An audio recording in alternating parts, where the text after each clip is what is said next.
How about a hand for our special guest, the brand new rowing coach of the University of Texas, Coach Dave O'Neill is our special guest.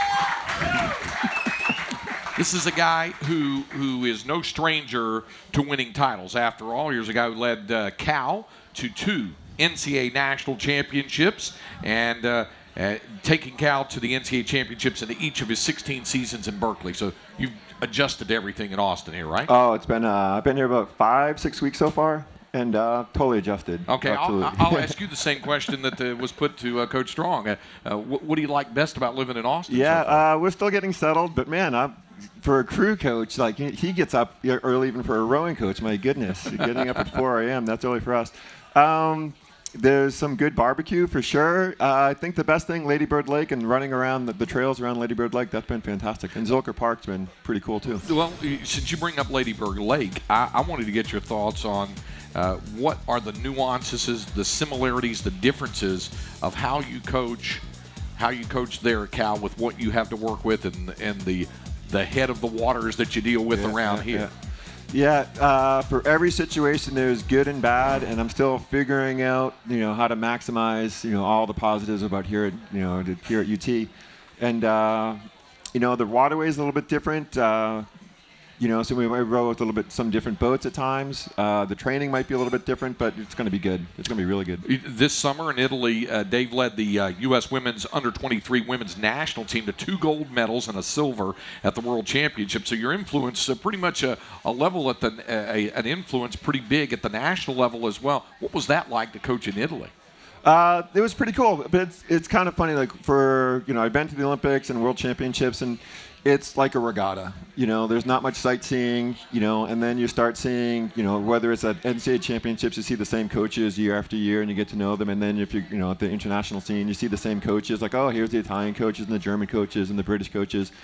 So it's it's a regatta. It's like, but all it is the level is higher, and everyone just seems to go a little bit faster. Coaches is coaching is coaching, and rowing is rowing, right? Yeah. And just about everywhere. But it is definitely special being there and representing the USA. You definitely feel being that ambassador for the country and for the sport. So you feel an added responsibility. Dave, one of the things that I know that's impressed you and impresses all coaches is when you have senior leadership.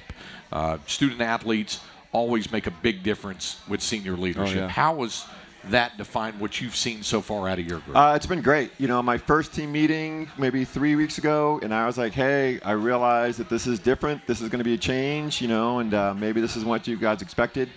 And but everyone's been very open and very positive with the change. The seniors with Casey Redmond, who's been on the team for now, recruited to Texas and always wanted to do so well. And she's been great, and some of the kids who walked onto the team, with Sky Gilmore and Angela Bumstead, they've stepped up, and it's been cool. So it's a real positive environment, and I think we can do okay. I'd like to give you the opportunity to talk a little bit about something else, an interesting aspect of rowing that's rather unique to college athletics is on-campus recruiting. Oh, yeah. Explain that a little bit. The whole walk-on scene. Yeah. There's we have about 100 women now trying out for the team. Rowing is probably the only NCAA sport that you can learn to row in college and be very successful. In fact, a big effort that we're going to have is just not only kids on campus, but Texas athletes. Those kids who want to come to UT that might not be good enough to play on the volleyball team, good enough to be on the swim team, good enough to be on the basketball team here, but they can want to be divisional athletes, and they're tall and they're strong and they can do really well. And the way I look at it, for rowing, it's a physical sport with a technical element. It's not a skill sport. There is very much skill involved.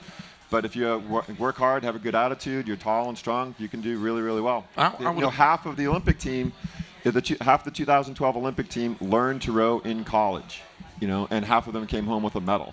So for all those Texas athletes out there, you should learn how to row and or contact us, and this could be something good for you. You see, I would think that some folks might have been taken aback by that, but then when you really think about it, high school programs may not exist in a lot of states in terms of rowing. So you're almost kind of like they've never been exposed to it. They don't know anything about rowing, and then they get hooked on it, and it's a lifestyle change. It's a great sport. So what's your pitch then to a student on campus that you think would be an outstanding fit for your program, who's already enrolled, already a student on campus? I'd say the biggest pitch is rowing can change your life, and rowing makes us better people. I think, athletics makes us all better people. There's nothing, those life skills in terms of teamwork and leadership and learning how to focus, deal with failure, deal with pressure, deal with a boss. All of those things you learn through athletics and the pursuit of athletic excellence. So join our team, you're going to become a better person, and it's going to open up a whole lot of other opportunities for you as well. What type of attributes do you look for in a student already on campus when you're doing this on-campus recruiting? Saying, hey, I think she'd be a good fit. Yeah, I guess the first thing is physical attributes, tall and strong. 5'10", 5'11", 6 feet tall, 6 feet, 6'1", that's great. But then it really comes down to attitude and work ethic. That's the most important things for any sport. And that can overcome any physical. There's plenty of kids that have 6'1" and the right body type, but they don't have the right work ethic. But then there's some kids who are 5'7", 5'8", that are just grinders, going to never give up. And they can do really well. That's kind of so combine all of that, you can be, the Olympian, even within a few years. I started to say that's really kind of the story of all sports, isn't it? You have those grinders, those ones who might not fit the profile, right, so to speak, or the specs. Just don't give up. Keep on going, and you can achieve some greatness. Dave O'Neill's our special guest. We're going to talk a little more about this Texas Longhorn rowing group when we come back, when Longhorn Weekly continues from Pluckers in a moment.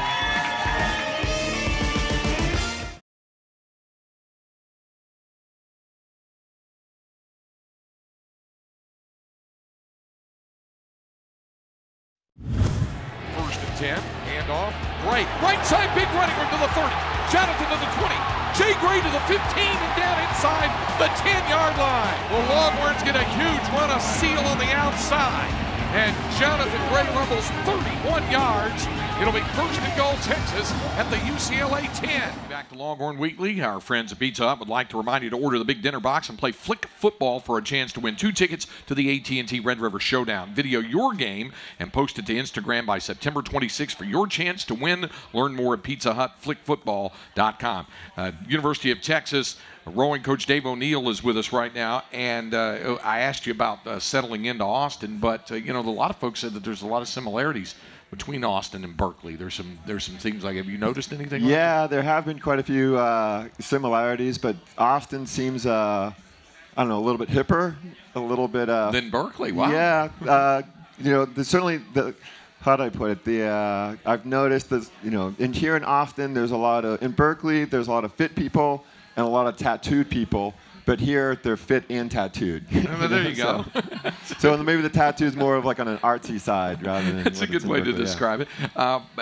Explain to folks a little bit about how big your squad is and how coaches go about putting together not only the size of the squad, but the ones who fit best in the specific varsity boats that you're talking about. Yeah, good question. Our team right now is going to, once we get everything settled and, kids trying out with the walk-ons, we're probably going to have around 75, 80 kids on the team. Come springtime, there'll probably be around 75 kids on the team, And then the NCAA squad, or hopefully if we get to NCAAs, it'll be 2 8s and a 4, so 20 athletes plus 3 coxswains. And then, how to that's figuring out the boatings and who sits where. That's certainly part of the art form of coaching.